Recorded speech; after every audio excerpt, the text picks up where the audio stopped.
On July 15, 2026, the artificial intelligence industry finally pushed past the screen and entered into the physical world. OpenAI launched the Codex Micro, their first branded hardware device. They avoided the mass market, instead positioning the $230 accessory as a specialized tool for their primary audience, software engineers. On that exact same day, Apple retaliated by filing a 41-page federal trade secret lawsuit in an attempt to dismantle OpenAI's hardware ambitions before they could scale. This simultaneous launch and legal strike reveals a change in strategy. The major tech platforms are no longer fighting exclusively over who has the smartest algorithm. They are fighting for direct physical control over the way you interact with machines. AI companies currently face a distinct economic vulnerability. Because software models are becoming easier to replicate, it is difficult to prevent users from switching platforms as soon as a better or cheaper model appears. This illustrates the concept of the hardware moat.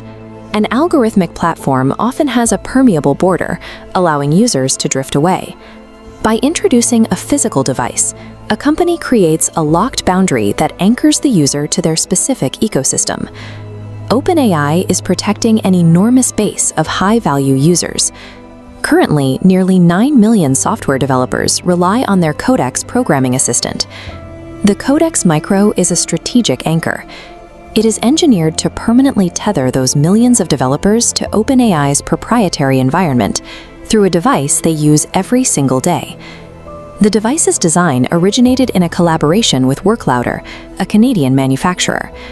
OpenAI adapted the chassis from their existing Creator Micro 2 keypad to build the new interface.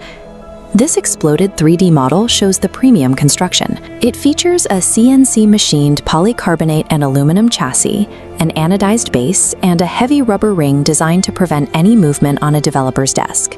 Internally, it uses low-profile mechanical switches with a 50 million keystroke rating. These are engineered for precision, requiring exactly 40 grams of force to actuate. That precision comes with a steep markup.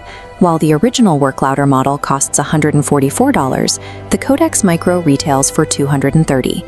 For international buyers, shipping fees of roughly £70 add a massive 40% premium to that baseline cost. Users can choose between clicky or silent switches, a detail that prompted CEO Sam Altman to comment on X that he was amused by the high demand for the silent version. These specialized configurations prove OpenAI is ignoring the mass market. They are specifically targeting a professional, high-retention demographic that values durability and tactile feedback.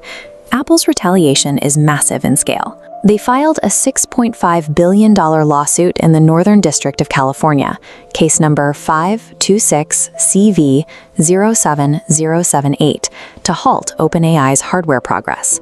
The lawsuit alleges that OpenAI executed a systematic, multi-year campaign to exfiltrate proprietary designs from Apple.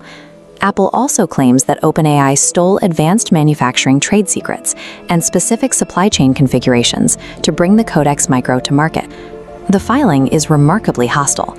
Apple summarizes the entire OpenAI hardware program as being, quote, rotten to its core. Apple's legal strategy is a calculated attempt to delegitimize OpenAI's physical footprint. By claiming every component and contract we just analyzed is stolen intellectual property, they are moving to legally dismantle their competitor's manufacturing division. This conflict is being driven by the industry's shift toward agentic workflows. As AI takes on more complex tasks, users require dedicated tactile controls to manage those processes efficiently. Apple is defending their historic monopoly. They view a physical device from a rival AI company as a direct invasion of the hardware ecosystem they have owned for decades. OpenAI is demonstrating a massive risk tolerance to counter that monopoly. They are willing to weather a $6.5 billion legal siege just to get their hardware onto a developer's desk. This $230 accessory is not just a peripheral. It is the first beachhead in a much larger, ongoing war to control the next generation of computing interfaces. The victor of this clash will secure the right to define and own the physical interface between humanity and artificial intelligence for the next generation. These companies aren't fighting for a settlement. They are fighting to own the next decade.